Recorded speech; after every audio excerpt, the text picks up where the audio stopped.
നമസ്കാരം. എന്തിനും തയ്യാറായി നിൽക്കുന്ന ഒരു സമൂഹത്തിനെ കാണേണ്ടി വരുന്നു. ലോകം ചിലപ്പോൾ കുറച്ചുകൂടി സജ്ജമാകേണ്ടിയിരിക്കുന്നു. ഒരു ലോകമഹായുദ്ധത്തിൻ്റെ അലയൊലികൾ എവിടെയെങ്കിലും അങ്ങനെ അലയടിക്കുന്നുണ്ടോ എന്നതിനെക്കുറിച്ച് ആശങ്കയുണ്ടാകുന്നുണ്ട്. കാരണം ഇറാനും അമേരിക്കയും തമ്മിലുള്ള യുദ്ധം ഇത് ഉണ്ടാകുമോ, അല്ലെങ്കിൽ അത്തരത്തിലൊരു സ്ഥിതിവിശേഷത്തിലേക്ക് നമ്മുടെ ലോകം എത്തിച്ചേരുമോ എന്നൊക്കെയുള്ള വലിയ ആശങ്ക ഉണ്ടാകുന്നുണ്ട്. നമ്മൾ കഴിഞ്ഞ കുറച്ച് നാളുകളായിട്ട് ഇറാനുമായിട്ട് ബന്ധപ്പെട്ട് വരുന്ന വിഷയങ്ങൾ ചർച്ച ചെയ്യപ്പെടുന്നുണ്ട്. അമേരിക്കയെ പോലൊരു ലോകരാജ്യത്തോട് ഇത്രയും ചെറിയ രാഷ്ട്രമായിട്ടുള്ള ഇറാൻ ഒരു കുലുക്കവുമില്ലാതെ അവരോട് വെല്ലുവിളിച്ചുകൊണ്ട് മുന്നോട്ട് പോകുന്ന ഒരു സാഹചര്യം ഇപ്പോഴും നിലനിൽക്കുന്നുണ്ട്. കാരണം രണ്ടു വട്ടം സമാധാന ചർച്ചകൾ നടത്തി. ആ രണ്ട് സമാധാന ചർച്ചകളും എവിടെയും എത്തിയില്ല. വീണ്ടും ജനുവരി വരുന്ന വ്യാഴാഴ്ച വീണ്ടും ചർച്ച നടക്കാൻ പോകുന്നുണ്ട്. അതും സമ്പൂർണ്ണ പരാജയത്തിലേക്ക് ആകുമെന്നുള്ള കാര്യത്തിൽ സംശയമില്ല. കാരണം അവർ മുന്നോട്ട് വെക്കുന്ന ആവശ്യങ്ങൾ അംഗീകരിക്കാൻ ഒരിക്കലും ഇറാൻ തയ്യാറല്ല. കാരണം ആണവ സമ്പുഷ്ടീകരണം, യുറേനിയം സമ്പുഷ്ടീകരിക്കുക എന്നുള്ള ഏർപ്പാടുകളിൽ നിന്ന് പിന്മാറുക എന്നുള്ളതാണ് അവർ മുന്നോട്ട് വയ്ക്കുന്ന ആവശ്യം എന്ന് പറയുന്നത്. ഈ ആവശ്യങ്ങൾ രണ്ടും പരിഗണിക്കുവാൻ സാധ്യതയില്ല ഇറാൻ. അങ്ങനെ വരുമ്പോൾ മൂന്നാമത്തെ സമാധാന ചർച്ചയും പൂർണ്ണമായിട്ടും പരാജയവും. അപ്പോൾ യുദ്ധം എന്ന് പറയപ്പെടുന്ന അനിവാര്യതയാകുമോ?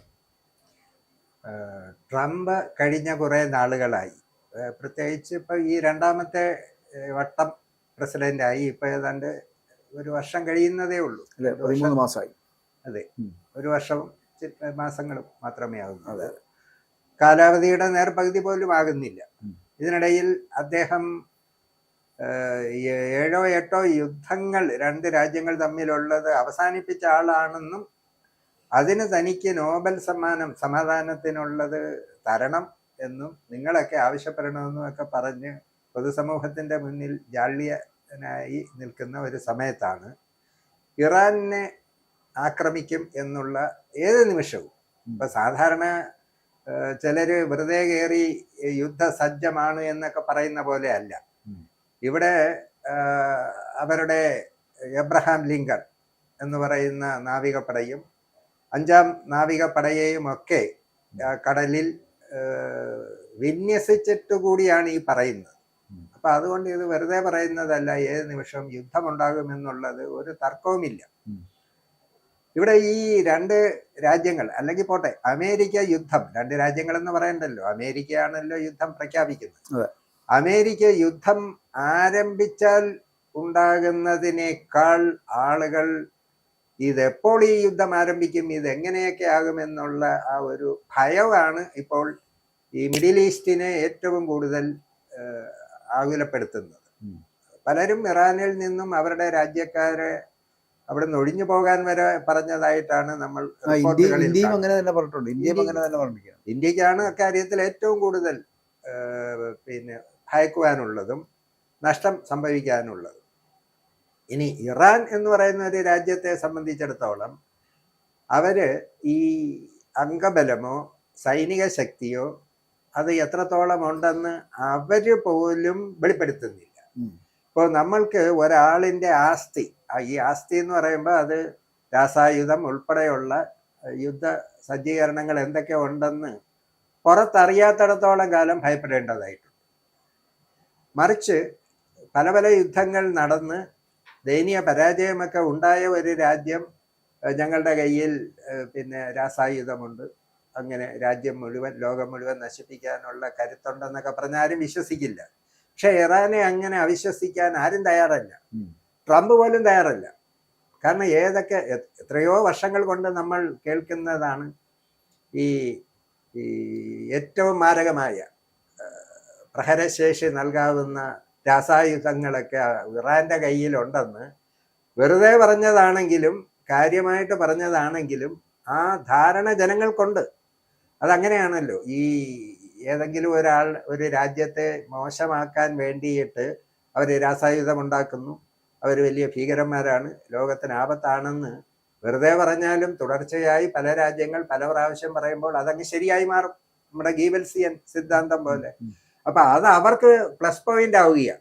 കാരണം നമ്മളുടെ കയ്യിൽ ഇതൊക്കെ ഉണ്ട് എന്ന് ലോകം ധരിക്കുന്നു എന്നുള്ള ഒരു അധിക ഒരു ബലം ഈ ഇറാനുണ്ട്. അല്ല, അതിന് ഉപോത്പ്ലവകമായി പറയേണ്ടി വരുന്നത് 2025 ജൂൺ മാസത്തിൽ ഒരു ആക്രമണം ഉണ്ടായല്ലോ, ഈ ഇറാനെതിരായിട്ട് തന്നെയുള്ള അതെ. അമേരിക്കയുടെ ആക്രമണം, ഇസ്രായേലും കൂടെ ചേർന്ന് നടത്തിയ ഒരു ആക്രമണമായിരുന്നു അന്ന് നടന്നത്. ആ ആക്രമണത്തിൽ പക്ഷേ ആ 12 ദിവസം നീണ്ടു നിന്നൊരു ആക്രമണമായിരുന്നു. പക്ഷെ അതത്ര പ്രതീക്ഷിച്ച ഒരു നേട്ടം കൊയ്യുവാനൊന്നും കഴിഞ്ഞില്ല എങ്കിൽ കൂടിയും ആ ആക്രമണത്തിന് ശേഷം ഇറാൻ കുറച്ചുകൂടി ശക്തി പ്രാപിക്കുകയായിരുന്നു. കാരണം ഇറാൻ പ്രാദേശികമായി തന്നെ അവിടെ ആയുധങ്ങൾ നിർമ്മിക്കാൻ തുടങ്ങി. ആയുധ നിർമ്മാണം എന്ന് പറയപ്പെടുന്നത് അതുകൊണ്ടാണല്ലോ, ഇവരുടെ ഈ യുറേനിയം സമ്പുഷ്ടീകരണമാണ് ഇവർക്ക് ഏറ്റവും വലിയ പ്രശ്നം ഉണ്ടാക്കുന്നത്. അതായത് ആണവായുധം ഉണ്ടാക്കുന്നുണ്ട് ഇറാൻ എന്നുള്ളതാണ് അമേരിക്കയുടെ ഒരു ഏറ്റവും വലിയ പ്രശ്നം എന്ന് പറയപ്പെടുന്നത്. ഏതാണ്? ഇവർ ആണവായുധം ഉണ്ടാക്കുന്നത് നിർത്തുക. ഇസ്രായേലും പറയുന്നത് തന്നെയാണ്, ഇവരുടെ ആണവായുധം നിർമ്മാണം നിർത്തലാക്കുക, അതുപോലെ തന്നെ യുറേനിയം സമ്പുഷ്ടീകരണത്തിനെ നിർത്തലാക്കുക എന്നൊക്കെയാണ് ഇവർ പറയുന്ന വാദങ്ങൾ എന്ന് പറഞ്ഞാൽ. അപ്പോൾ ഒരു രാജ്യത്തിന് അവരുടേതായിട്ടുള്ള അവകാശങ്ങളുണ്ട്, സ്വാതന്ത്ര്യമുണ്ട്, അതവർക്ക് ചെയ്യാനുള്ള ആ ഒരു സ്വാതന്ത്ര്യത്തിലാണല്ലോ അവർ മുമ്പോട്ട് പോകുന്നത്. അങ്ങനെയുള്ള അതിനെ പിടിച്ചു കെട്ടാൻ ഏതൊരു രാജ്യത്തിനും കഴിയില്ല. അങ്ങനെ വരുമ്പോൾ ഇവർ പറയുന്ന തത്വങ്ങളിൽ ഊന്നിക്കൊണ്ട് മുന്നോട്ട് പോകാൻ ഇറാൻ അങ്ങനെ ഒരു സാഹചര്യം സൃഷ്ടിക്കില്ല. ഇപ്പൊ തന്നെ നമ്മൾ പറഞ്ഞ പോലെ സമാധാന ചർച്ചകൾ നടക്കാൻ പോകുന്നു. പക്ഷെ ആ സമാധാന ചർച്ചകളിലൊന്നും ഈ പ്രതീക്ഷിക്കുന്ന പോലുള്ള ആവശ്യങ്ങളൊന്നും, ഇവർ ഉന്നയിക്കുന്ന ആവശ്യങ്ങളൊന്നും അംഗീകരിക്കാൻ ഇറാൻ തയ്യാറാകുന്നത്. ഇവിടെയാണ് ഞാൻ പറഞ്ഞത്. അപ്പോൾ ഇസ്രായേലിനെ വരെ തകർക്കാൻ കഴിയുന്ന തരത്തിലേക്ക് പ്രാദേശികമായിട്ട് മിസൈലുകൾ അവർ വികസിപ്പിച്ചെടുത്തിരിക്കുന്നു. അങ്ങനെ മറ്റുള്ള രാജ്യങ്ങളിൽ നിന്ന് വാങ്ങിക്കൂട്ടുന്നതിനപ്പുറം അവർ സ്വമേധയാ പ്രാദേശികമായിട്ട് ഇത് നിർമ്മിക്കുകയും അത് പരീക്ഷിക്കുകയും ചെയ്യുന്നുണ്ട്. അതുപോലെ തന്നെ ഹോർമൂസ് കടലിടുക്ക്, കാരണം എണ്ണ വ്യാപാരം വളരെ കൃത്യമായിട്ട് നടക്കുന്ന ഹോർമൂസ് കടലിടുക്ക് വരെ ഇറാന് അടച്ചുപൂട്ടാൻ കഴിയുമ്പോൾ തന്നെ ലോകത്തെ എണ്ണ വ്യാപാരത്തെ വളരെ കാര്യക്ഷമമായി ബാധിക്കുന്ന വിഷയമാണ്. എണ്ണ ഇറക്കുമതിയെ ബാധിക്കുന്നതാണ്. മാത്രമല്ല ഈ അസംസ്കൃത എണ്ണകൾ ഇല്ലാതാകുന്ന ഒരു സാഹചര്യം ഉണ്ടാകുമ്പോൾ കാരണം എണ്ണയുടെ വില വർധനയും ഉണ്ടാകും. ഇതൊക്കെ ഉണ്ടാകാൻ കഴിയുന്ന തരത്തിലേക്ക് ഇറാൻ എന്ന് പറഞ്ഞ ചെറിയ രാജ്യമാണെങ്കിലും പക്ഷെ ഇറാന്റെ മുമ്പിൽ വെല്ലുവിളികൾ ഇത്രയും ഉണ്ട്. ഇറാൻ മുമ്പോട്ട് വെക്കുന്ന വെല്ലുവിളികളാണിത്. അപ്പോൾ ഞാൻ പറഞ്ഞത്, ഈ ഇറാൻ ഇപ്പോൾ അങ്ങനെ പ്രാദേശികമായി രൂപീകരിച്ചിരിക്കുന്ന അല്ലെങ്കിൽ ഉണ്ടാക്കിയെടുത്തിട്ടുള്ള ഈ അണ്വായുധങ്ങൾ അല്ലെങ്കിൽ മിസൈലുകൾ എന്ന് പറയപ്പെടുന്നത്, അമേരിക്ക എപ്പോഴും ശ്രദ്ധിക്കുന്നത് ഇപ്പോൾ ഇസ്രായേലിനെ, മറ്റൊന്ന് തുർക്കിയെ, ഖത്തറിനെ, ഒമാനെ, സൗദിയെ പോലുള്ള പേർഷ്യൻ കൺട്രീസിന്, ആ പേർഷ്യൻ കൺട്രീസിലെല്ലാം അവരുടെ സൈനിക താവളങ്ങൾ ഉണ്ടാക്കിയെടുക്കുന്നു. ആ സൈനിക താവളങ്ങൾ ഉണ്ടാക്കിയെടുത്ത് അവിടെ സൈന്യത്തെ അവർ വിന്യസിക്കുകയാണ്. മാത്രമല്ല ഇപ്പൊ തന്നെ ജെറാൾഡ് പോലുള്ള, ഇബ്രഹാം ലിങ്കൺ പോലുള്ള 2 വിമാനവാഹിനി കപ്പലുകൾ അടക്കം അവിടെ നങ്കൂരിട്ടിട്ടുണ്ട്. ഏത് സമയത്ത് വേണോ ഈ പറയുന്ന സമാധാന ചർച്ച പരാജയപ്പെടുന്നു എന്ന് പറയപ്പെടുന്ന അടുത്ത നിമിഷം ഈ മിസൈലുകൾ പൊങ്ങും ഈ കപ്പലുകളിൽ നിന്ന്.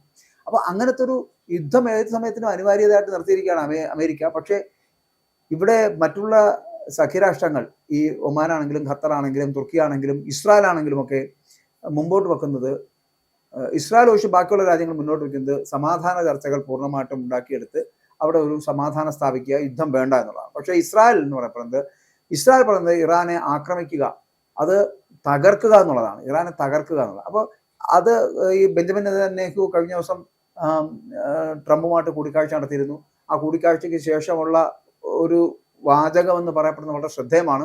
അതായത്, ഒന്നുകിൽ നിങ്ങൾ ആക്രമിക്കുക ഇറാനെ, ഇല്ല എന്നുണ്ടെങ്കിൽ ഞങ്ങൾ ആക്രമിക്കും, ഞങ്ങളുടെ സ്വന്തം ബലത്താൽ എന്ന് ഇസ്രായേലിലെ ബെഞ്ചമിൻ നെതന്യാഹു പറയുന്നുണ്ട്. അപ്പോൾ നെതന്യാഹുവിന്റെ ലക്ഷ്യം എന്ന് പറഞ്ഞാൽ അമേരിക്കയെ ഷീൽഡാക്കി നിർത്തിക്കൊണ്ട് ഇറാനെ ആക്രമിക്കുക എന്നുള്ളത്. അങ്ങനെ ഒരു ലക്ഷ്യമുണ്ട്. അപ്പം ഞാൻ പറഞ്ഞു വന്നത്, ഇറാൻ പക്ഷേ ഈ പ്രാദേശികമായി നിർമ്മിച്ചെടുത്തിട്ടുള്ള മിസൈലുകൾ എന്ന് പറയപ്പെടുന്നത് ഈ സൈനിക താവളങ്ങളിലായിരിക്കും ആദ്യം ഉപയോഗിക്കാൻ പോകുന്നത്. അമേരിക്കയ്ക്കെതിരെ ആയിരിക്കില്ല. ആദ്യം ഉപയോഗിക്കുന്ന ഈ പറയുന്ന ഖത്തറിലെയും ഒമാനിലെയും തുർക്കിയിലെയും ഇസ്രായേലിലെയും ഒക്കെ സൈനിക താവളങ്ങളിലായിരിക്കും, അമേരിക്കയുടെ സൈനിക താവളങ്ങളിലായിരിക്കും ആദ്യം നശിപ്പിക്കാൻ പോകുന്നത്.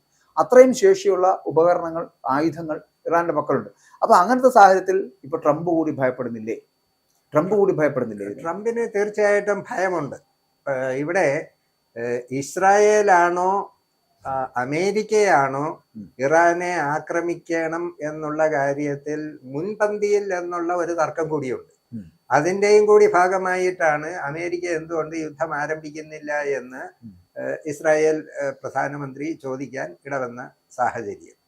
ഒരു കാര്യം വളരെ വ്യക്തമാണ്, ഈ നേരിട്ടുള്ള ഒരാക്രമണം എന്നുള്ളത് അവിടെ സാധ്യമല്ല എന്നുള്ളത് കൊണ്ടാണ് ഈ അയൽ രാജ്യങ്ങളിലെ എല്ലാം ഈ യുദ്ധ സന്നാഹങ്ങൾ കൊണ്ടുവരികയും അവിടെ നിന്നെല്ലാം കൂടി ഒന്നിച്ചൊരാക്രമണം, ഈ 4 ചുറ്റും നിന്നും ആക്രമിക്കുക എന്നുള്ള ഒരു തന്ത്രം. അപ്പൊ അവിടെ എത്രയോ നാവികപ്പടയാണല്ലോ കൂടുതലും അവിടെ വിജയിക്കുക. നമ്മൾ കഴിഞ്ഞ ദിവസം കണ്ട ജിബ്രാൾട്ടറോ, ആ ഇതിനാണെന്ന് തോന്നുന്നു ജെറാൾഡ്. ജെറാൾഡ് 170 എത്രയോ യുദ്ധവിമാനങ്ങൾ അതെ. ആ കപ്പലിൽ നിന്ന് തന്നെ ഒറ്റ സെക്കൻഡിൽ ഒരേപോലെ പറന്ന് ഉയരും എന്നാണ് പറയുന്നത്. ഇപ്പോ കൃത്യമായി ഇറാന്റെ ഏറ്റവും വലിയ നേട്ടം എന്താണെന്ന് പറഞ്ഞാൽ ഇറാൻ മറ്റ് രാജ്യങ്ങളിൽ നിന്നും വാങ്ങിയിട്ടുള്ള യുദ്ധ വിമാനങ്ങളോ മിസൈലുകളോ അതിനേക്കാൾ കൂടുതൽ അവർ സ്വന്തമായി നിർമ്മിച്ചതുണ്ട്.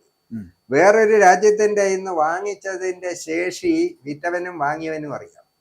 സ്വന്തമായി നിർമ്മിച്ച ഒരെണ്ണത്തിന്റെ ശേഷി നിർമ്മിച്ചവനെ അറിയാം. അതുകൊണ്ടാണ് പലപ്പോഴും ഈ ഇറാന്റെ കാര്യത്തിൽ മറ്റ് രാജ്യങ്ങൾക്കുള്ള ഭയം. അത് കൃത്യമായിട്ട് അറിയാൻ പറ്റുന്നില്ലല്ലോ. ഇപ്പൊ നമ്മൾ റഫേൽ വിമാനം വാങ്ങിയാൽ റഫേൽ നിർമ്മിച്ച രാജ്യത്തിന് അറിയാം റഫേലിന്റെ കപ്പാസിറ്റി എന്തുണ്ട്, അതിന്റെ വീക്ക്നെസ് എന്താണെന്ന്. നമ്മളുടെ രാജ്യത്ത് സ്വന്തമായി ഒരെണ്ണം ഉൽപ്പാദിപ്പിച്ചാൽ അതിന്റെ ശക്തി പുറത്തറിയാൻ കഴിയില്ല. ഇവിടെ ഇറാന്റെ ഭരണാധികാരികൾക്കുള്ള ഒരു വലിയ അതിന് നല്ലതെന്നോ മോശമെന്നോ നമുക്ക് എങ്ങനെ വേണേലും വ്യാഖ്യാനിക്കാം. അവരുടെ രാജ്യത്തിന്റെ അഭിമാനമാണ് അവർക്ക് വലുത്. ഈ അമേരിക്ക വന്നിട്ട് ഇപ്പോൾ സമാധാന ചർച്ച നടത്തണം. സമാധാന ചർച്ച നടത്താൻ ഈ ഇറാൻ അമേരിക്കയോട് ഇപ്പോൾ എന്ത് ചെയ്തു എന്നൊരു മറുചോദ്യം ചോദിച്ചാൽ എന്ത് ചെയ്തു? ഇപ്പൊ ഈ യുദ്ധത്തിന്റെ ഒരു ആവശ്യകത എന്താണ്? അല്ലെങ്കിൽ യുദ്ധം നിർത്തണമെന്ന് പറയുന്നത് എന്ത് കണ്ടീഷനിലാണ്? ഇറാൻ യുറേനിയം സമ്പുഷ്ടീകരണം നടത്തരുത്. ഇത് പണ്ട് 1971 ഇന്ത്യയോടും അമേരിക്ക ഇതെടുത്തതാണ്. ആ സമയത്ത് ഇന്ദിരാഗാന്ധി ഇന്ത്യയുടെ പ്രധാനമന്ത്രി ആയിരുന്നു. ആണവ നിർവ്യാപന കരാറിൽ ഒപ്പിടില്ല എന്ന് പറഞ്ഞു, സാമ്പത്തിക ഉപരോധം ഏർപ്പെടുത്തി. പക്ഷേ അതിനെയൊക്കെ മറികടന്നു. പിന്നീട് 2008 അമേരിക്ക ഇങ്ങോട്ട് തന്നെ വന്ന് ആണവ കരാർ ഒപ്പിടുന്ന ഒരവസ്ഥ ഉണ്ടായി. അത് ഇന്ത്യ പോലെ യുദ്ധം ഒരിക്കലും ആഗ്രഹിക്കാത്ത, നമ്മൾ അന്ന് ആ ആണവ പരീക്ഷണം നടത്തിയപ്പോൾ അതിനിട്ട പേര് തന്നെ അതിന്റെ സന്ദേശം വെളിവാക്കുന്നു. ബുദ്ധൻ ചിരിക്കുന്നു എന്നാണ്. അതായത് നമ്മൾ ഈ ആണവായുധങ്ങൾ എന്ന് പറയുന്നത് സമാധാനത്തിനും ഉപയോഗിക്കാം, യുദ്ധത്തിനും ഉപയോഗിക്കാം, നല്ല കാര്യങ്ങൾക്കും ഉപയോഗിക്കാം, രാഷ്ട്ര നിർമ്മാണത്തിനും ഉപയോഗിക്കാം. ആ രീതിയിലാണ് ഇന്ത്യ അത് കണ്ടത്. പക്ഷേ ഇറാൻ അങ്ങനെയല്ല. ഇറാൻ അവരുടെ സ്വയരക്ഷയ്ക്ക്, കാരണം അവർക്കറിയാം ഇറാന്റെ ഏറ്റവും വലിയ സമ്പത്ത് എന്ന് പറയുന്നത് പെട്രോളിയം എണ്ണയാണ്. ആ എണ്ണ എല്ലാ രാജ്യക്കാർക്കും വേണം, അമേരിക്കയ്ക്ക് ഉൾപ്പെടെ വേണം. അപ്പോൾ ഇപ്പോൾ നമ്മൾ ഏറ്റവും അവസാനമായി കണ്ടുവരുന്നത് സോവിയറ്റ് യൂണിയനും ചൈനയും ഇറാനോട് വളരെ കൂടുതൽ അടുത്തിരിക്കുന്നു. അത് വലിയ ഒരു സന്ദേശമാണ്. ഒരു പക്ഷേ അത് കണ്ടുകൊണ്ടായിരിക്കും ഇപ്പം പൊട്ടിക്കും എന്ന് പറയുന്നതല്ലാതെ ഒരു സിനിമയിലൊക്കെ കാണുന്നതാണെങ്കിൽ അത് വെറുതെ അല്ല. ട്രംപിന് മാനസാന്തരം വന്ന് ഗാന്ധിയനായതുകൊണ്ടൊന്നുമല്ല.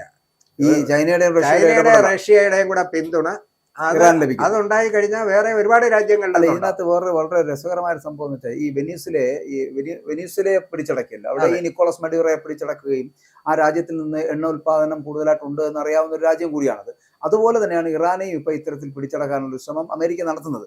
ഇവരുടെ ഒരേ ലക്ഷ്യം എന്ന് പറയപ്പെടുന്നത് ഈ എണ്ണ ഉൽപാദനം എന്ന് പറയപ്പെടുന്നത് അവരുടെ കൈകളിലേക്ക് എത്തിക്കുക, എന്നിട്ട് ലോകത്തിന് മുഴുവൻ വിതരണം ചെയ്യുക. ആ ഒരു രീതിയിലേക്ക്, ഒരു വ്യാവസായികമായിട്ടുള്ള രീതിയിലേക്ക് ട്രംപ് ചിന്തിക്കുന്നുണ്ട്. ഒരു വ്യവസായിയായിട്ടുള്ള ട്രംപ് അങ്ങനെ മാത്രമേ ചിന്തിക്കൂ എന്നുള്ളത് കൊണ്ടാണ് ഇപ്പോൾ സത്യം പറഞ്ഞാൽ താങ്കൾ പറഞ്ഞ പോലെ ഇപ്പോൾ ഒരു യുദ്ധത്തിന്റെ ആവശ്യം എന്തായിരുന്നു ഇറാനുമായിട്ട് എന്നുള്ളൊരു ചോദ്യം വളരെ പ്രസക്തമാണ്.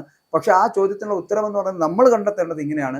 വെനീസുലയെ പിടിച്ചടക്കാൻ ശ്രമിച്ചത് ഈ എണ്ണ വ്യാപാരവുമായിട്ട് ബന്ധപ്പെട്ടിട്ടാണ്. ആ എണ്ണ വ്യാപാരത്തിന്റെ മറവിൽ നിന്നുകൊണ്ടാണ് റഷ്യയിൽ നിന്ന് ഇന്ത്യ എണ്ണ വാങ്ങിച്ചപ്പോൾ അതിനെ നിർത്തലാക്കിക്കൊണ്ട് വെനീസുലയിൽ നിന്നും എണ്ണ വാങ്ങിക്കാനുള്ള കരാറുകളിലേക്ക് എത്തപ്പെടുന്നത്. ഇനി അതുപോലെ തന്നെയാണ് ഇറാനെയും പിടിച്ചടക്കി കഴിഞ്ഞാൽ ഇവിടെ നിന്നുള്ള എണ്ണയും സ്വാഭാവികമായിട്ടും ഈ അമേരിക്കൻ കരാർ വഴി കൊണ്ടുപോകുന്ന ഒരു സിസ്റ്റം ഉണ്ടാക്കി കഴിഞ്ഞാൽ അമേരിക്കയ്ക്ക് സ്വാഭാവികമായിട്ടും ഒരു വലിയേട്ട മനോഭാവത്തോടുകൂടി ഇതിനെ വിൽപ്പന നടത്താൻ കഴിയും. ആ ഒരു സാഹചര്യത്തിലേക്കാണോ പോകുന്നത് എന്നുള്ളതാണ്. ഇതൊരു ചിന്ത മാത്രമാണ്, ചിലപ്പോൾ ഒരു സംശയം മാത്രമാണ്. പക്ഷേ ഇതൊരു സംശയത്തിനപ്പുറം ചിലപ്പോൾ ട്രംപിന്റെ മനസ്സിലെ ഏറ്റവും വലിയ ഒരു ആഗ്രഹം ഇതായിരിക്കും. കാരണം ഇറാനെ പിടിച്ചടക്കുക, വെനിസുലയെ പിടിച്ചടക്കി, ഇതുപോലെ പിടിച്ചടക്കുക, ബാക്കിയുള്ള ഈ സഖ്യരാഷ്ട്രങ്ങൾ എന്ന് പറയപ്പെടുന്ന പേർഷ്യൻ കൺട്രീസിനോട് പുലർത്തുന്ന ഇപ്പോഴത്തെ ഒരു സ്ഥിതിയൊക്കെ ചിലപ്പോൾ കുറച്ച് കഴിയുമ്പോൾ ഇല്ലാതാവുകയും ചെയ്യും. അപ്പോൾ ഈ ഒരു സ്ഥിതിവിശേഷത്തിൽ ഇപ്പോഴത്തെ സാഹചര്യത്തിൽ സമാധാന ചർച്ചകൾ എന്ന് പറയപ്പെടുന്നത് ഒരിക്കലും വിജയം കാണുമെന്ന് തോന്നുന്നില്ല. പകരം ഇതൊരു പരാജയമായിരിക്കും. അങ്ങനെയാണെങ്കിൽ യുദ്ധം എന്ന് പറയപ്പെടുന്നത് ഉണ്ടാകുമെന്ന് തോന്നുന്നുണ്ടോ? കാരണം എനിക്കിപ്പോൾ തോന്നുന്നത്, ഇപ്പോൾ താങ്കൾ പറഞ്ഞ പോലെ റഷ്യയും ചൈനയും ഒക്കെ ഇറാൻ ഒരു പിന്തുണ പ്രഖ്യാപിക്കുന്ന സാഹചര്യത്തിൽ സ്വാഭാവികമായിട്ടും അമേരിക്ക പിൻവലിയാനാണ് സാധ്യത എന്ന് തോന്നുന്നു. ഈ സമാധാന ചർച്ച എന്ന് ആ വാക്ക് തന്ത്രപരമായിട്ടാണ് ഈ അമേരിക്കയും ഇസ്രായേലും ഒക്കെ ഉപയോഗിക്കുന്നത്. ശരിക്കും അവിടെ സമാധാന ചർച്ച അല്ല, ഒരു കീഴടങ്ങൽ ഒപ്പിടുക എന്നാണ് അതിന്റെ അന്തരാർത്ഥം. അതായത് നിങ്ങൾ യുറേനിയം സമ്പുഷ്ടീകരണം നടത്തരുത്, ആണവ ഉപകരണങ്ങൾ നിർമ്മിക്കരുത്, ഇതൊന്നും ചെയ്യില്ല എന്ന് പറഞ്ഞ് ഒപ്പിട്ട് തരണം. അല്ല, അതിനൊരു വേറെ അല്ല, ഇറാന്റെ ഉപരോധങ്ങളുണ്ട്, അത് നീക്കിക്കൊടുത്താൽ അവർ 60% സമ്പുഷ്ടീകരണം നിർത്തലാക്കാന്ന് പറഞ്ഞിട്ടുണ്ട്. അപ്പൊ അതൊരു അമിക്കബിൾ സെറ്റിൽമെന്റ് ആണ്. പക്ഷേ ഈ ചർച്ച ഇപ്പൊ 1-2 പ്രാവശ്യം നടന്നു, ഇനിയും ചർച്ച നടക്കുമെന്നാണ് പറയുന്നത്. പക്ഷേ ഈ ചർച്ച എത്ര നടത്തിയാലും രണ്ടു കൂട്ടരുടെയും അവരവരുടെ ഭാഗത്ത് നിന്ന്, ഇപ്പം അമേരിക്കയുടെ ഭാഗത്ത് നിന്ന് അവർക്ക് ആകെ വേണ്ടുന്നത് ഇത് പൂർണ്ണമായും അവർ പറയുന്ന കണ്ടീഷൻസ് അംഗീകരിക്കുക എന്നുള്ളതാണ്. ഇറാൻ ആണെങ്കിൽ ഒരല്പം പോലും വിട്ടുവീഴ്ചയ്ക്കും തയ്യാറാവില്ല. പിന്നെ ഒരവസരം കൂടി കൊടുക്കുന്നു എന്നുള്ളതല്ലാതെ, ഒരു രാജ്യം യുദ്ധം ഒഴിവാക്കണമെങ്കിൽ യുദ്ധം ചെയ്യാൻ ആഗ്രഹിക്കുന്ന രാജ്യം വിചാരിച്ചാലല്ലാതെ ഇന്നത്തെ കാലത്ത് യുദ്ധം ഒഴിവാകില്ല. അമേരിക്ക യുദ്ധം വേണ്ട എന്ന് തീരുമാനിച്ചാൽ ഒരു ചർച്ചയും വേണ്ട, ഒന്നും വേണ്ട. എന്തു കാര്യങ്ങൾ അംഗീകരിച്ചാലും ഇറാനെ ആക്രമിച്ചിട്ടേ അടങ്ങൂ എന്നുള്ള ചിന്ത നമ്മളുടെ ട്രംപിനുണ്ടെങ്കിൽ യുദ്ധം ഉണ്ടാകുകയും ചെയ്യും.